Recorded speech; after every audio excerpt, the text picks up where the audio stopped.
सुशोभित है धरा, जिनसे है मानव का पथ प्रकाश ज्योति से भरा।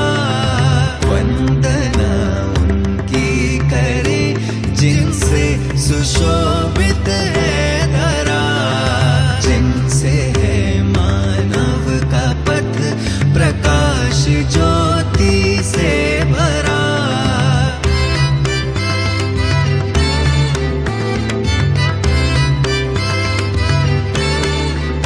जिनसे दिशा हमको मिली नित मानवीय मार्ग की, पथ मिला निश्चित हमें थी कामना जिस मार्ग की। कृतज्ञता से सौम्यता की नित्य आई निरंतरा, जिनसे है मानव का पथ प्रकाश ज्योति से भरा। वंदना उनकी करे जिनसे सुशोभित है धरा।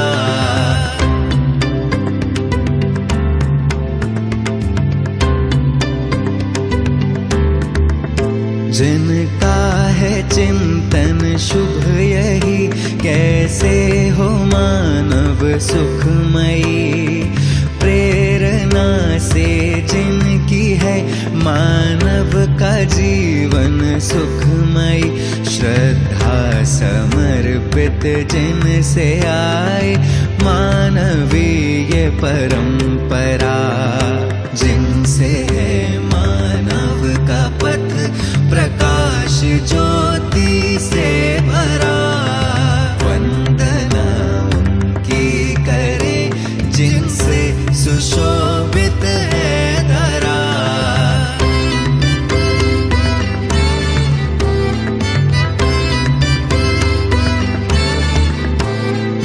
सबके सुख की कामना ले रहती जिनकी कल्पना, निकली जिनसे मानवीय पथ हेतु निश्चित योजना।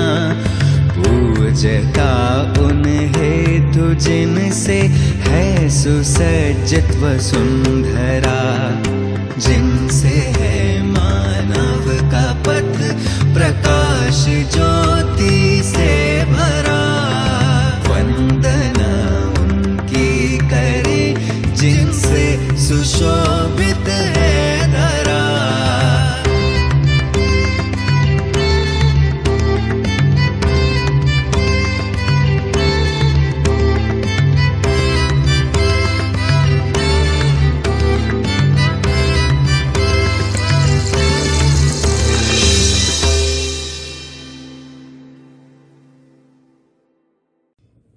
Namaste. Welcome to the part 2 of Jeevan Vidya Ek Parichay English translation that we had started last week. And first of all, a big thank you for your enthusiastic response and participation, and also encouragement for this initiative. This is an effort for bridging the English-speaking world with Madhyas Darshan. It's our intent that by doing this, we will develop our understanding of darshan, and as well as we become comfortable in communicating this in English language. So as we are doing this as our own understanding is developing. So as I was talking to my friend Peter, so we are indeed punching above our weight, so to say. And perhaps there is no other way, right? It is part of our education to actually read what we have been taught. And as we read it, we grow our attention into that, we practice what we are saying, and that is how we develop our understanding. That is what probably the educational process is. So one of the feedback that I received was that to intersperse the explanation along with the reading. I tried that actually, But I thought that it was affecting the flow. Yeah. So that was the reason why I chose not to take that route. So I will continue in the way that we had done the last time, which is to give the explanation wherever necessary at the end of the reading of the session. Okay, so in the last part, just a story so far, or whatever we had read, about 10 pages of the Hindi version, or which is about 15 pages in English. And so what we had read in summary, it was that Shri A. Nagaraj was born in the Vedic tradition, and he had the questions on the Vedic knowledge. Yeah. And after having got all the required education in that Vedant, and in which he was born, his was a family which was of renowned scholars. So we still had the questions, and people basically started saying that you ask needless questions, and yours is to not to question why, yours is to follow what is written in the scriptures. So, but he was against the idea of being dogmatically following the dictates of the tradition. He wanted to understand them as well. I mean, unless you understand something, you won't get the satisfaction of, and also you would do it as a, it would not give you the satisfaction of that comes from understanding what you are doing. So from the tradition, he didn't get answers to his questions, and he had approached the renowned scholars and rishis at that time. So he was told, and it so was written in the scriptures also, that he will find the answers of these questions in samadhi, in the state of samadhi. So he made up his mind for that, wrapped up whatever work that he was doing, and took permissions from his guru, his parents. In the course of that, his parents also passed away, and then he basically stayed for another year to complete the formalities and all the traditional requirements for what needs to be done in that state.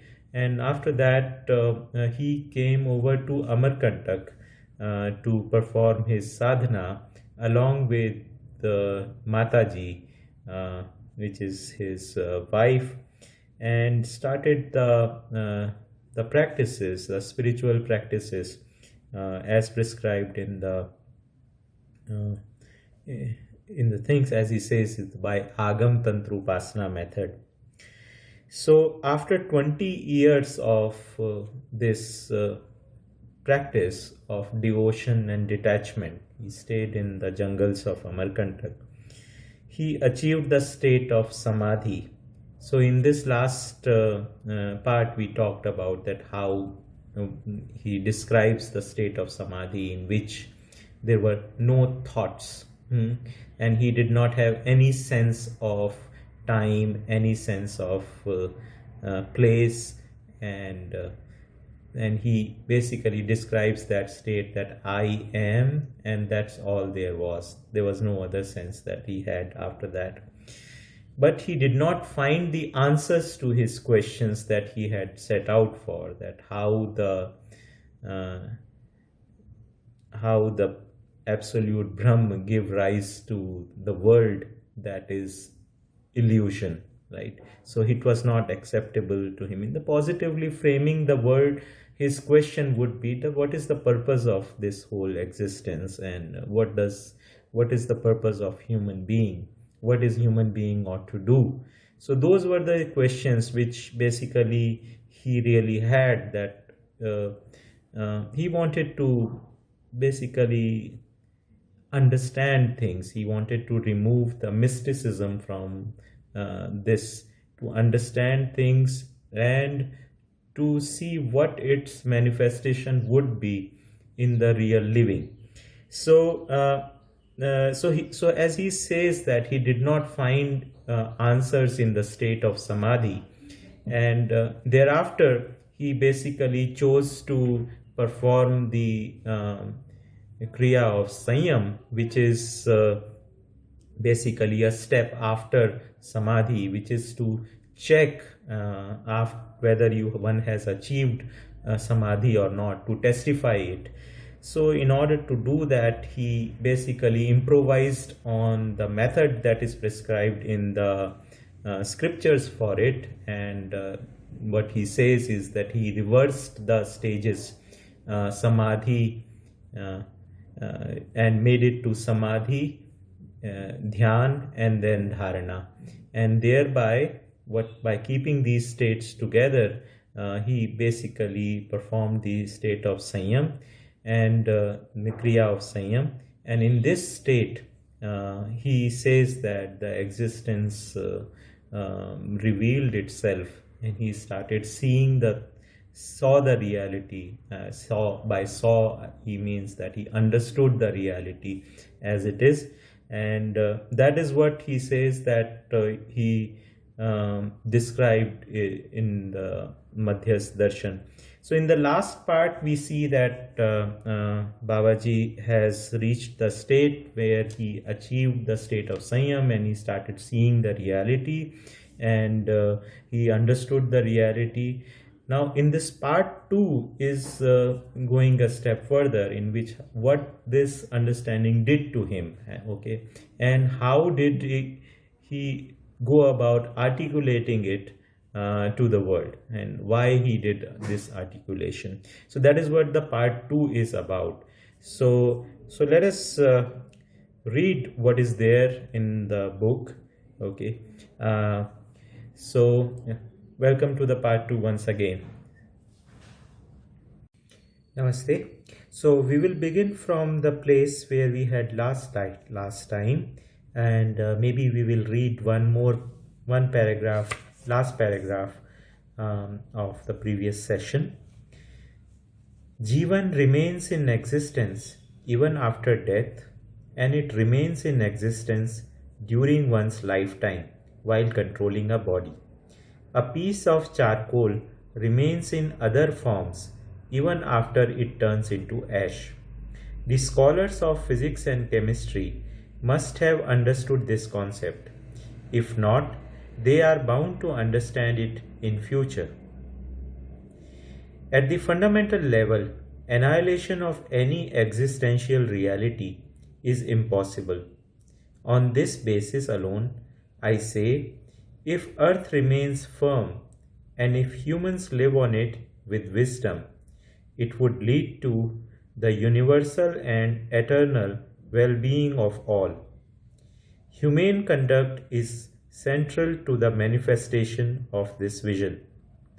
The most significant benefit being that humankind, with this wisdom, shall be able to live on this earth forever without damaging it, harming it, or tearing its guts apart. The way of such living also emerges from this very wisdom, and the earth is saved from destruction. Whatever untoward events took place in human history until now, all those events occurred only due to unwisdom. Human beings have inflicted wounds on earth, have torn its guts apart, and have deformed its surface. Now, due to all these, we are seeing rise in the earth's temperature. They have destroyed rivers and streams, polluted air and water, and caused immense suffering. If the earth suffers, then all of the flora, fauna, and human beings that reside upon it are bound to suffer. It's anybody's guess what kind of people would have envisaged health and happiness on a wounded planet. If we stop disturbing Earth's natural balance, then its surface alone has abundant resources for all human beings on this planet to live happily forever. It is out of ignorance that humans committed these mistakes and crimes. These mistakes and crimes are not outcomes of wisdom, and their result is widespread imbalance. All of this destruction took place in the scientific age, and yet we haven't stopped boasting about science. We think that science will find some solution to the present environmental crisis, even when it is due to science that humankind has reached the brink of wiping itself out from the earth. We need to pay attention to this. Human beings must become wise if they want to avoid this fate. Unwisdom cannot stop crime. Crime is crime even if it is legalized by a constitution. Every nation has a constitution, and currently every such constitution embodies the maxim power-centric rule in the form of trying to stop one mistake by making another mistake, trying to stop one crime by committing another crime, trying to stop one war by waging another war. Nowhere could these three programs successfully eliminate crime. Mistakes, crimes, and wars have only increased with time historically. Human history today is really just a chronicle of how wars became fiercer, how crimes became more prevalent, and how one mistake led to another. If we go about searching its root cause, we discover that these circumstances were created only by a human being. Another attempt at stopping crimes which has been tried is through religion, in the form of religious laws, which are code of ethics and morals in religious traditions. All religious laws assume that the human being is fundamentally a sinner, selfish, and ignorant. But the reality is different than that. Each religion still prescribes its own ways, ideals, duties, responsibilities, and practices for salvation of sinners, for turning the ignorant wise, and for turning the selfish benevolent. What is the net result of these efforts? So far, there is not a single evidence of any ignorant person becoming wise, or a selfish person becoming benevolent, or a sinner becoming absolved as a result of these efforts. I had earlier told you about sadhana that I had undergone. Sadhana is there until samadhi is achieved. During sadhana, the aspirant has no resolution in their thoughts, and the mind remains perplexed. One endeavors for samadhi only to get rid of perplexity of mind in the first place. The measure of an aspirant's greatness during sadhana is only in the extent of their efforts to achieve samadhi. An aspirant could get all kinds of stray thoughts during sadhana, and then all thoughts come to a standstill in samadhi. After samadhi, one is left with no desire to do anything, to achieve anything, or to hold on to anything. I have seen that state myself. You can ask, how did I get the desire to prepare and present all of this after having accomplished samadhi? Well, my quest was neither for attaining some salvation nor for entering into some kind of heaven. I only wanted to find answers to my questions. So when I did not find answers in the state of samadhi, I naturally started scrutinizing myself with regard to whether I had actually achieved samadhi or not. During this scrutiny, all these facts about existence came into my understanding. The credit for this goes to all humankind, for it is due to their good deeds, their future, and their well being, and their good that these findings have emerged. It is not a reproduction of what was already there in various scriptures. This is a fact. My elders only guided me to the extent of assuring that I would find answers in Samadhi. It is only when I performed Sanyam in order to produce evidence of my having attained Samadhi that these findings emerged. Human understanding has evolved gradually throughout the course of history. It is written there how humans used to live in the jungle age, the stone age, and the iron age. Then came the feudal age, wherein many people found relief. The king would assure life and property of the subjects, was the promise. However, that promise has remained unfulfilled to date. Life and property has remained insecure. Peace and harmony is farther still.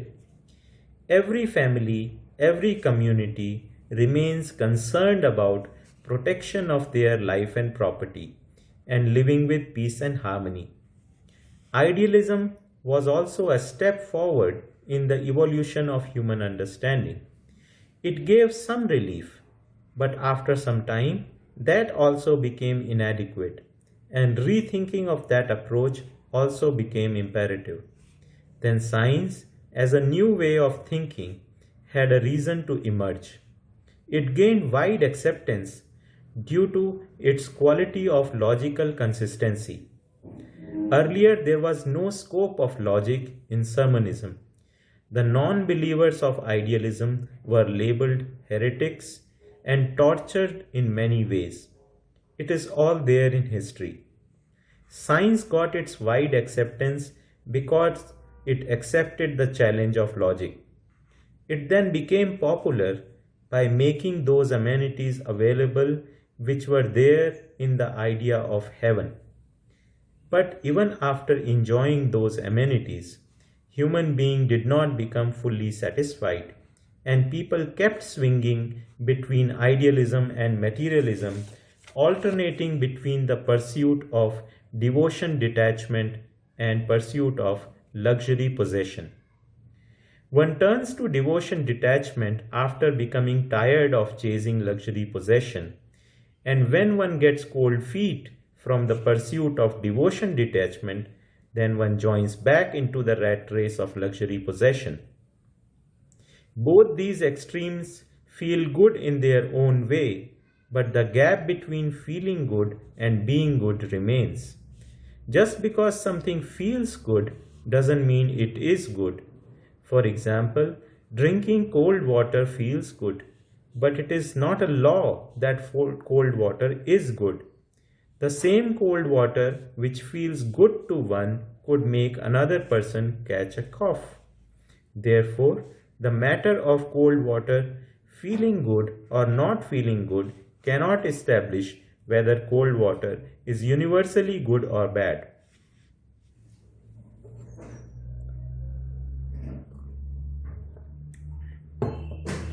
Scientism, which is promotion of science as the best or only objective means by which society should determine normative and epistemological values, is taking us towards instability and uncertainty, wherein the scientists have tried to describe the human being as a machine. They have not yet become successful. It is mere hearsay. The scientist who tries to describe human being as a machine remains dissatisfied with their own description. Understanding the mechanistic working of the human being has become the big issue of scientific research these days.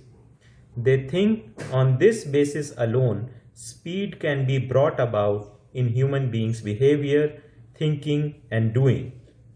The human being, however, doesn't fit into the mechanistic model. Science believes only a machine could have the sort of precision which the human beings can comprehend and deal with.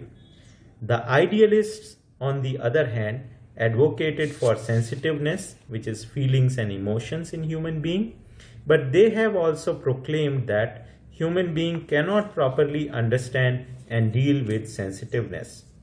In this way, the chasm between idealism and materialism continues, and humankind has kept getting trapped in one problem after another. Every human life ends in problems, and that's the current human condition. Now, the proposal that I am putting forth is, I believe, result of humankind's collective effort towards good throughout their entire history. If I assess my individual effort, I find that it is insignificant compared to the result that I have gotten. It is as if a ton of heavy fruit has grown upon a small tree. This discovery is bigger than my individual effort. The main point to understand is regarding the entity which carries forward the results of human effort from one lifetime to next. I have seen it precisely. Jeevan is capable of carrying forward the results of human effort from one lifetime to next. How? I have seen Jeevan to be having inexhaustible forces and powers, and I can teach you this. I can teach you to see this as well. If you have the same quest, then you can also understand it. I am confident that this understanding is your and every human being's need, and therefore you will eventually come around to it. It is clear that whatever a Jeevan decides to do with body, the result of it always turns out to be more than the requirements of the body. This is a natural process. I have seen or understood Jeevan. I have seen human being to be a combined form of Jeevan and body. Up until now, human beings have been incapable of explaining the terms consciousness and existence by way of education. Whenever science tried to explain the fundamental nature of existence, it only demonstrated the instability and uncertainty of matter. Science has been providing these ideas about the presence of inherent conflict in nature, and thereby it has built an obsession for profit, sex, and consumption. We humans have kept accepting these ideas, and when we experience their outcomes, we found that these ideas do not provide the basis of our fulfillment. In this way, by following science, we have lived with an internal conflict. Now, the proposal being offered here has to be understood first. The way I verify it through living, you also have to verify it. When you become satisfied with the verification in your living, then you will naturally offer yourself for the education of others. When we become successful in imparting understanding to others, then we get the evidence of our own understanding, which is the touchstone of being wise. My realization is in coexistence. I have seen coexistential harmony in the nature to be the content of understanding. Human being can experience prosperity in coexistential order by producing more than the requirements of their family. The understanding of coexistential harmony manifests as resolution in every aspect of human behavior. I have seen these three, which is coexistential harmony, prosperity, and resolution. And I have seen how vast we become in course of imparting their understanding, far surpassing the physical limits of body. It is clear that this proposal of understanding is about things which are not limited to the confines of body. Every human being has the potential of achieving the understanding. Enthusiasm for achieving this understanding can be kindled in every human being with this proposal. Science is but a step in humankind's journey towards completeness. The step prior to science was the step of idealism, and before that it was the step of tribal age. Going even further back, there were steps of hunter-gatherer age and stone age. We have reached where we are today in a step-by-step manner. We must acknowledge and be grateful for the contributions of previous steps. I have given you here a general sequence of events that took place until my discovery. In summary, I did not become satisfied by the finest offering Vedic knowledge from the tradition. I took on the responsibility of finding the answers of my questions and made a focused effort to accomplish that. As a result of this effort, I discovered that all human beings can become happy, dharma or righteousness can prevail, earth can become heavenly, and humans can become as gods. This is how I became motivated to offer this discovery to humankind in the form of a proposal. When I had thoroughly understood existence, Jeevan, and humane conduct, I achieved a state about which I will describe to you now.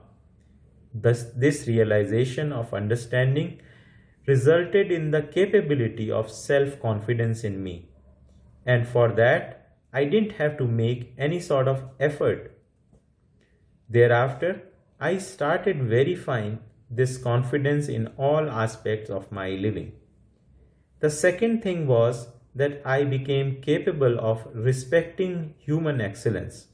It is because I could assess the excellence in people that I became capable of respecting them. It's a rule that we will not be able to respect that whose value which we cannot assess. The third thing was that I became capable of embodying this understanding into my personality. I did not find any difficulty in living based on this talent, that is, the way of living in tune with harmony in existence and harmony in Jeevan. I called this the capability of balance in talent and personality. The fourth thing that was that I became social in behavior. I started getting fulfillment in myself upon becoming social. As its benefit, I was left with no complaints with the world. Now in every moment, I keep verifying the meaningfulness of my actions. I live meaningfully in all my relationships while fulfilling their innate duties and responsibilities. The fifth thing that came about is prosperity. Though I was born in a hard-working family and I knew how to do physical labor and perform seva, but I didn't really know the meaning of prosperity. It is now that I understood the meaning of prosperity. We experience prosperity when we produce more than the requirements of our family. In this way, all these wonderful benefits came to me through this understanding, collectively to which I have called the state of self-reliance.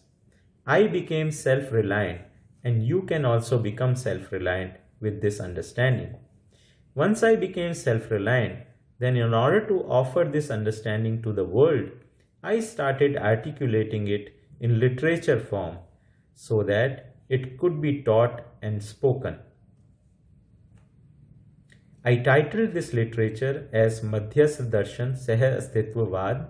Sah-Astitwavad is coexistentialism, which I have presented as 4 chapters. The first chapter is the vision of human behavior or Manav Vyavhar Darshan.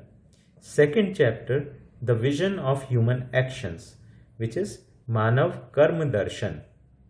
Third chapter, the vision of human living, which is Manav Abhyas Darshan. Fourth chapter, the vision of realization in human being, which is Manav Anubhav Darshan. In this manner, I penned down the entire vision as 4 chapters. The essence, the common thread of my entire presentation is the explanation of Madhyasth or the mediative. Hence it is named Madhyasth Darshan or the mediative vision. There are creative, destructive and mediative powers in existence, and each has their own respective outcomes. Among these powers, establishing magnificence of the mediative force and power is the unique objective of humankind. I too was very amazed when I discovered the presence of this mediative force. Anyone who has gotten a sense of its presence, whether scholar, scientist or commoner, has been amazed.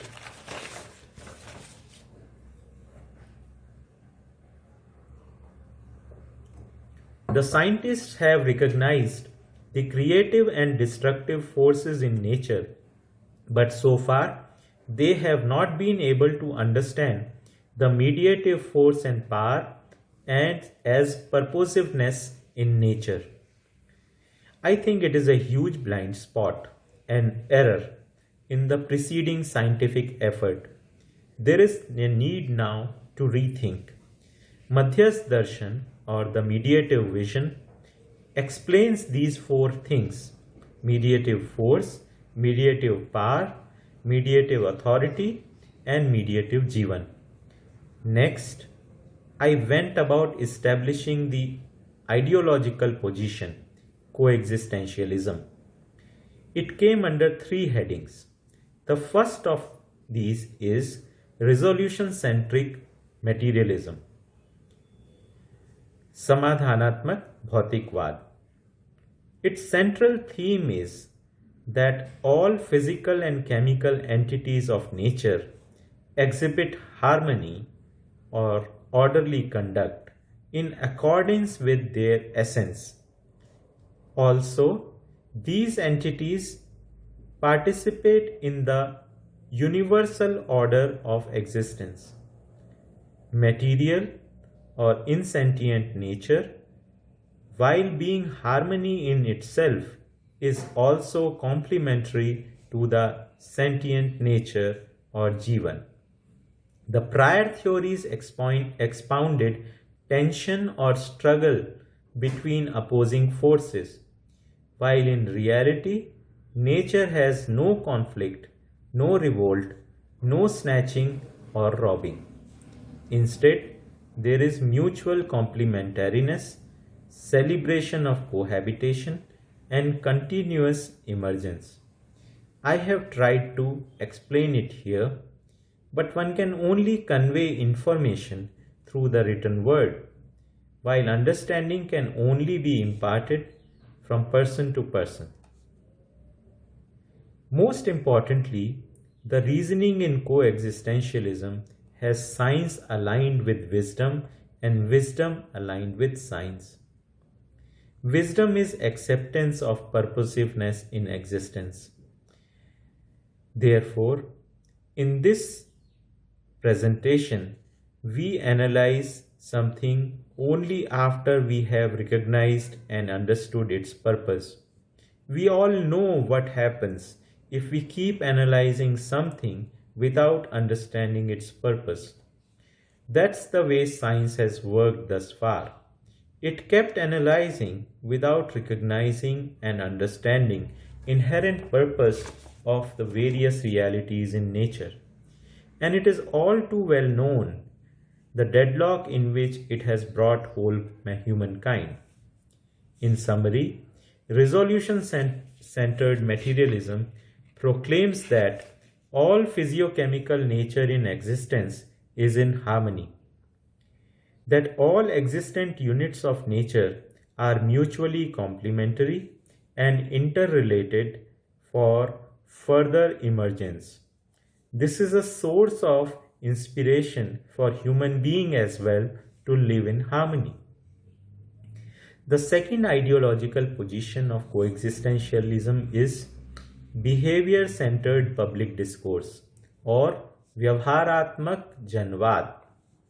Human being is an entity in existence which becomes fulfilled only upon achieving harmony in their behavior with other human beings. Human beings' behavior gets characterized or gets defined only in the form of humane conduct, and that's what I have tried to explain here. The third heading is realization-centered spiritualism or Anubhavatmak Adhyatmavad. Thus far, spirituality has remained a mystery to the world. Now, on the basis of coexistence, it can be understood easily. The emptiness that is there in between any two entities, which is also visually apparent, we can call it space or void.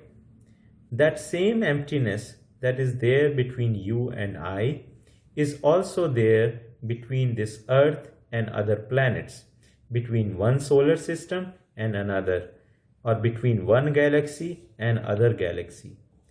Space is uniformly present at all places.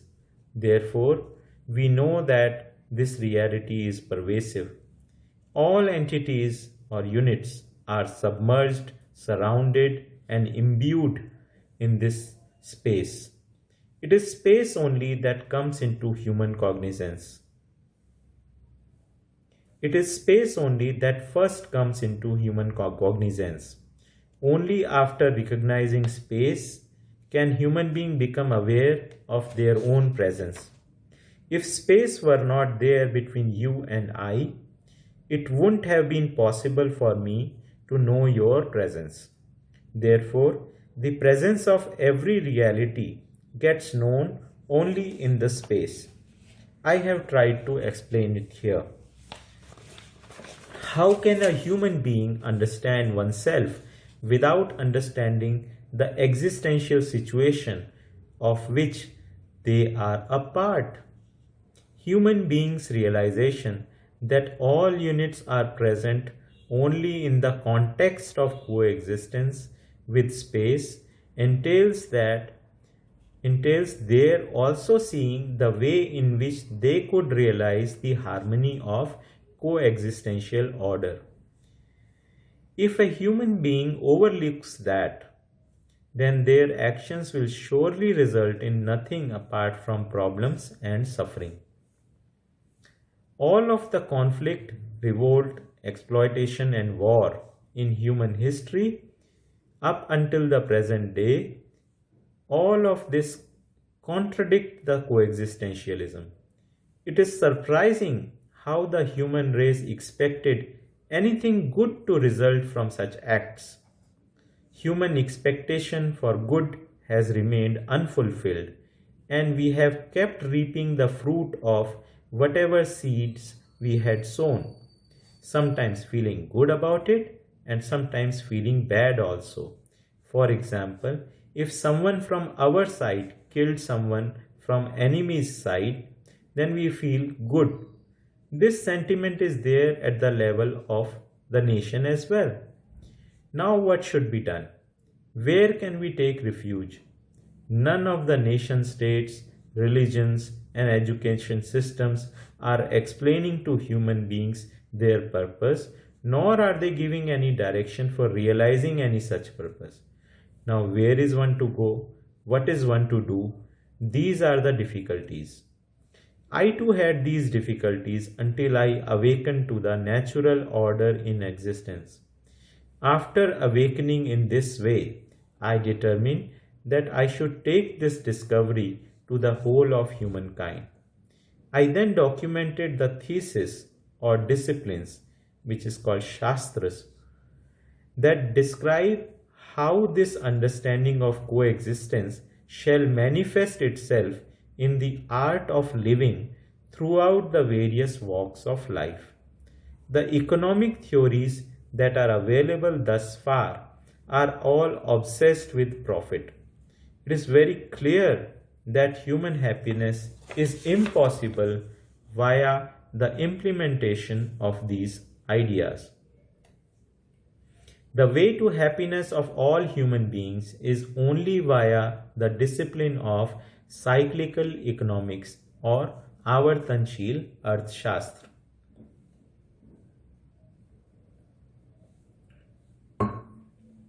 Second thesis is with regard to behavioral sociology or Vyavharvadi Samajshastra. A human being's satisfaction is only when there is justice in their behavior with other human beings. Behavioral sociology is built around the definition of humane conduct. It positions humane conduct as the referential code of conduct for any nation state. This can be accepted as constitution by the citizens of all nations. It will eliminate the constant fear of war. As long as there are wars, human beings cannot live without causing destruction on and to the earth. As long as there is war effort, human being will not be able to live without disturbing the balance of the earth, and more of human intellect will be used for causing more and more disturbance. Great deal of science and effort of great many scientists is currently devoted for maintaining the wars. Scientists are paid very highly for this type of work, and the irony is that they too believe that they are doing something useful. Meanwhile, the net result of all their efforts leads towards destruction of earth. This is my assessment of scientific thinking. We have to liberate ourselves from the mentality of war, and for that we must become wise. There is no other way. The third thesis is human consciousness based psychology, Manav Sanchetnavadi Manovigyan. It postulates that Jeevan is the basis of consciousness in the human being, and that the body is an instrument or medium for Jeevan to express consciousness in human tradition. My explanation is there for you to verify. If you understand it, upon verifying its content yourself, then I'll consider my writing it to have been worthwhile. In this way, I documented this understanding as the vision or darshan, the ideological position or vad, and disciplines, the shastras. The central theme of the disciplines regarding the orderly living of human being. The central theme of the disciplines regards the orderly living of the human being. It is to answer what is the way for human being to live harmoniously, what is right and what is wrong for human being, what are the norms of humanness, what are the processes in the universal order. In this way, I have made my entire presentation as the vision, the ideological position, and the disciplines, darshan, vad, and shastra. The disciplines are meant for giving practical guidelines for orderly living of human being. These describe the ways, the norms, the ethics, and the procedures of living righteously. After this, the plans emerged to implement this vision. The plans came under three headings. The first plan is Jeevan Vidya or Jeevan Vidya Yojana. Humans have remained ignorant about themselves since ancient ages. The age of idealism, spiritualism made great efforts in explaining self and supreme self, but they didn't succeed. This ignorance about self has been the biggest cause of human troubles. If self is understood, then everything else can be understood as well. Jeevan Vidya plan removes this hurdle by clearly explaining the nature of the self. Its central point is the Jeevan, which is there in all human beings, young or old, in the same way.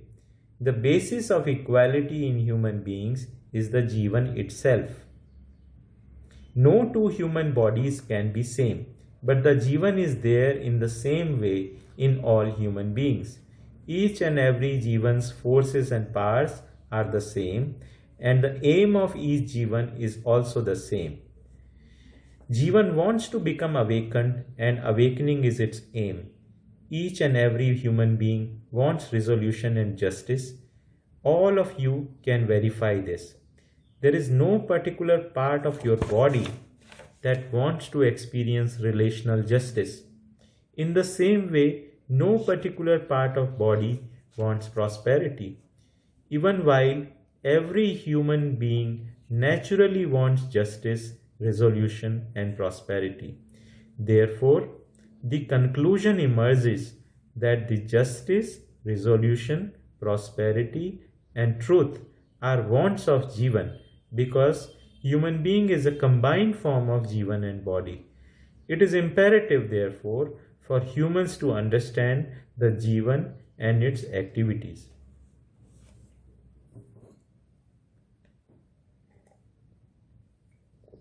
Also, we need to understand the justice, dharma, which is righteousness, and truth needed for Jeevan's fulfillment. Jeevan Vidya addresses it. The stalwarts of science and those who don't know any science have listened to this proposal.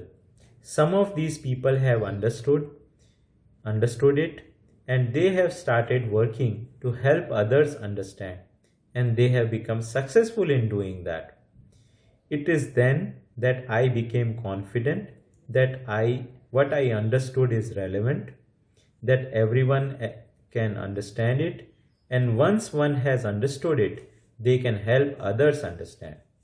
The second plan is humanization of education, or Shiksha Ka Manviyakaran Yojana. Understanding is every human being's need.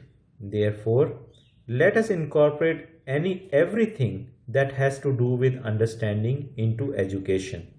We made a curriculum to that end and experimented with it in a school. First such school was in Bijnor district of Govindpur, and it was a very good experience. There is a long-standing belief that within the education system that the environment influences the students. At Govindpur, we discovered that students with this understanding were affecting their environment. We aspire to see this success at a large scale and are making effort towards this as well. The third plan is family-based self-governing order plan, or the Parivar Mulak Swarajya Vyavastha Yojana. It is to bring about a resolution-centric order to replace the power-centric rule. This is the way this wisdom has been articulated in the form of vision, ideological position, discipline, and plans. So let's begin the explanation part of today's presentation. So the first paragraph essentially says that the environmental crisis is human beings doing, and human being brought earth to this state because of their ignorance. And what Madhyas Darshan does is that it gives the proposal of understanding that can bring about the change in consciousness of human being by way of education, and thereby it can result in the human beings living, or the humankind's living, in the way that is sustainable, truly sustainable, or an awakened living. Okay, so we will come to that what exactly the understanding that is there, that is the content of Madhyas Darshan actually. The second one is second and third paragraph actually talk about it gives a critique of the present religions and the nation states. So it says that all the nation states and the constitutions that they have, they essentially describe power-centric rule, because it is somewhere it is actually assuming that the human beings cannot manage their own affairs. They don't have the understanding, so, and they can't understand also, and say so therefore they need stick to rule them, and they earlier it was in the form of the king, and now it is in the form of elected representatives, but still it is a power-centric rule in which the idea is that you try to stop one mistake by making another mistake, try to stop one crime by committing another crime, and try to stop one war by raging another war. So so this is a very reactionary and way of looking at things, is what Babaji seems to be saying here, that this is a power-centric rule, and it is a rule, it is not an order, right? And the same thing we see in the religious laws also. So there also basically the assumption is that human being is fundamentally a sinner, and selfish and ignorant, and basically it provides the dictates and sermons for turning them in a sinner into somebody who is absolved of sins, and an ignorant into wise, and a selfish into somebody benevolent. But he basically says is that nobody ever saw anybody really turning around. So there is a question mark on both religion and the state over here. The next one, he again talks about that sadhana that he had undergone, and he actually says over here that his mind was perplexed right up till the point of samadhi. So he says that one goes for samadhi or goes for the sadhana only the one who has the perplexed mind. So we keep holding these spiritual practices in high esteem, but here he tries to give it a real sizing, and with the right of having done so, because he actually reached the pinnacle of that. So he says that one goes for this sadhana because one has the perplexed mind, and perplexed mind, he says one possible end is in the samadhi, which is the mind has become silenced. And the second, what he says is that what he says is that is not the state in which one can be of any use for the society, and nor can you envisage any order in social society and otherwise purpose of human being. So he says that the end of perplexity is in resolution. So what he says that in samadhi he did not find the solution for the perplexed mind. It was only silence, and it was only after he performed the sanyam that he reached the state of resolved mind, which is basically replacement of perplexity, and which is the delusion.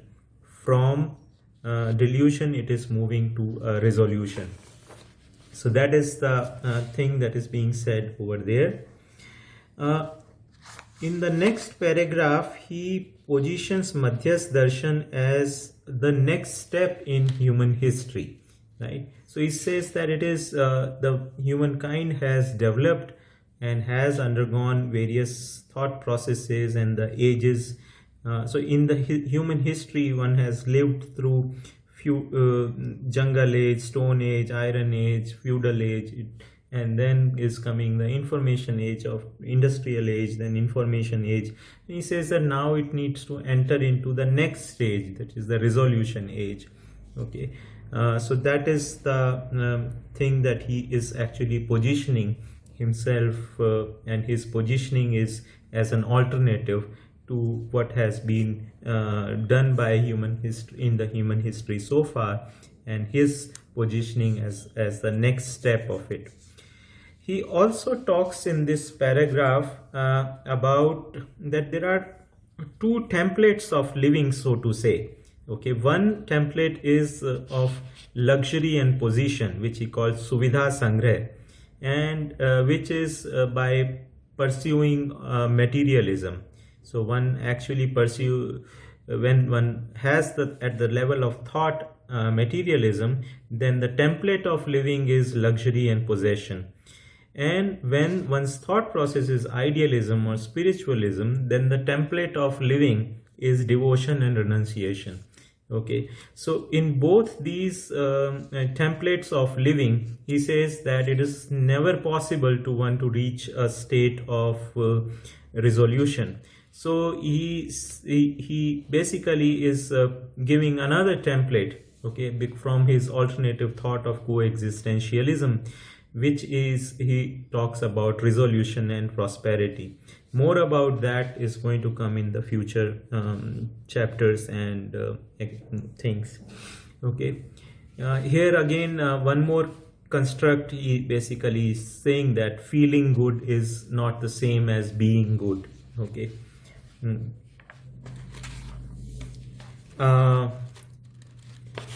Yeah, then he talks of the present scientific education. He has given a critique of science. He says that the limitation of the science he has talked about, something that we had discussed on our Telegram channel also to some extent. So I hope this chapter gives more information on what Babaji is actually saying about science and scientism, so to say. He says that it is scientific education that has been responsible for developing in society certain obsessions. So he gives those obsessions as profit obsession, sex obsession, and consumption obsession. Obsession is something which is madness. So madness is something which is a mad pursuit, which one basically is pursuing without really knowing where it would take one. So it is. So he says that present scientific education is actually turning people in obsessed with profit, sex, and consumption. Okay, so that there needs to be a change in education, as we basically saw in this chapter. Okay, then he is further talking about the 6 qualities that one achieves, or 6 qualities or 6 capabilities, 5 capabilities that one achieves as once one achieves the understanding that he is saying. So he talks, what he calls that state is the self-reliance. He says that once I had achieved this understanding, then I achieved, got certain capabilities on their own, without actually having to make any specific effort for that. And collectively, these 5 things he calls them as self-reliance. So these 5 qualities are: first is confidence in self, or self-confidence. Second is respect for human excellence, that being able to assess what is good in the other person, the excellence in the other person, and thereby have the respect for that. So this he says that he basically got the capability of respecting human excellence.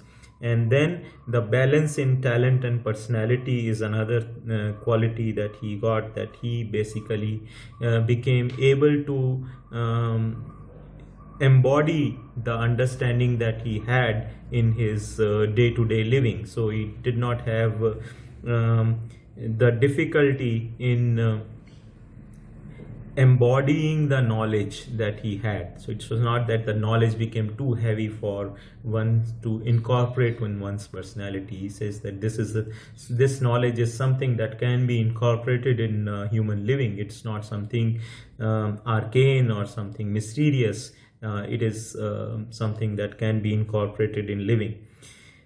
Fourth is that this knowledge is about being social in behavior, right? So which means that when he says that by this I was getting fulfilled by actually interacting in with other human beings. I was getting fulfilled in the relationships, and I was by exactly seeing that what was my duty and what was my responsibility in those relationships and delivering those duties and responsibilities. And the fifth one, he says that self-sustainability in self-sustenance in occupation or prosperity, right? So those 5 qualities is something that one achieves by one gets by understanding. And in fact, he gives these 5 qualities as the objective of the education, that education needs to enable each student with these 5 capabilities, and so that one basically becomes able to live in the society. So education needs to deliver these 5 capabilities. Okay, so then in this chapter he further talks about the structure of his whole literature. Okay, before that I wanted to talk about that he is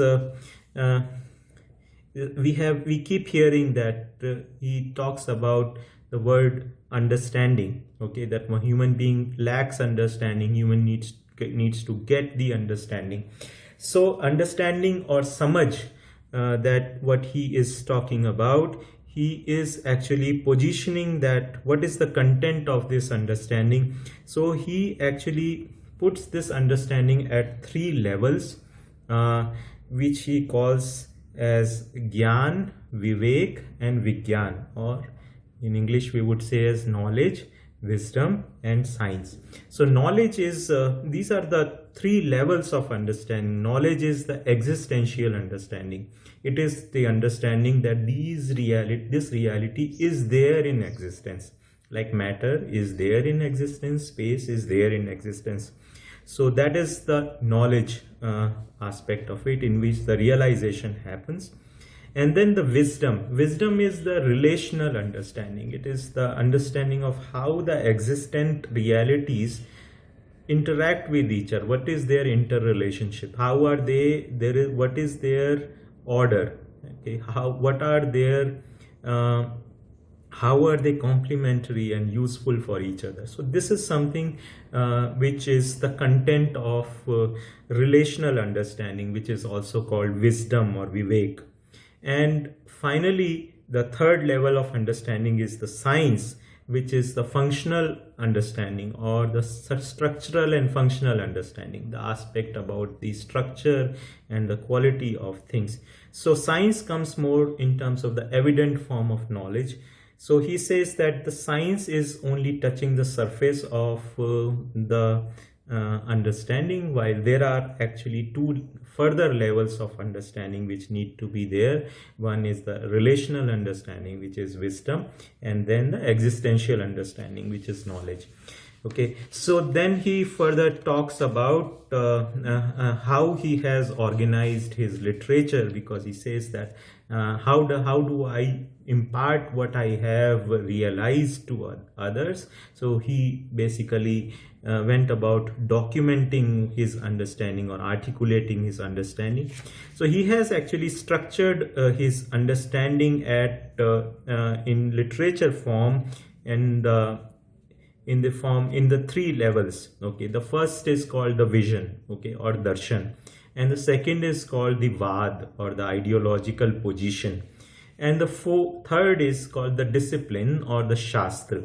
So there are 4 darshanas or the visions that he has said. The collectively, so he has said the first vision is the vision of human behavior or manav vyavhar darshan, the vision of human action or the manav karm darshan, vision of human living, that is Manav Abhyas Darshan, the vision of realization in human being, that is Manav Anubhav Darshan.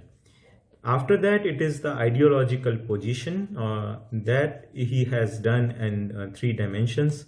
In first is resolution centered materialism, that is Samadhanatmak Bhautikvad. Then behavior centered public discourse, which is Vyavharatmak Janvad. And then realization centered spiritualism, Anubhavatmak Adhyatmavad. Then comes the disciplines, or how